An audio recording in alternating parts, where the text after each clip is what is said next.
আপনি কি শুনেছেন সবরের সেই গল্পটি?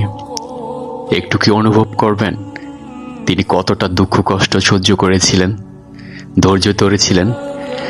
জন্মের আগে তিনি তার পিতাকে হারিয়েছিলেন এবং 6 বছর বয়সে তিনি তার প্রিয় মাকে হারিয়েছেন।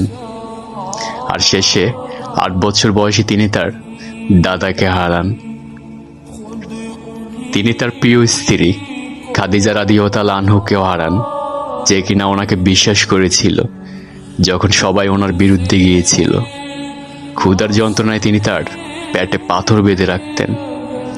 যখন তিনি নায়নাতকুদের সাথে কথা বলতেন, খেলতেন, তখন জানতেন যে তারা শহীদ হবেন কারবালার ময়দানে।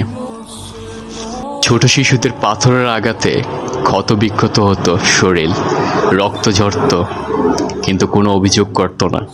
আপনি কি বুঝতে পেরেছেন আমি কার কথা বলেছি?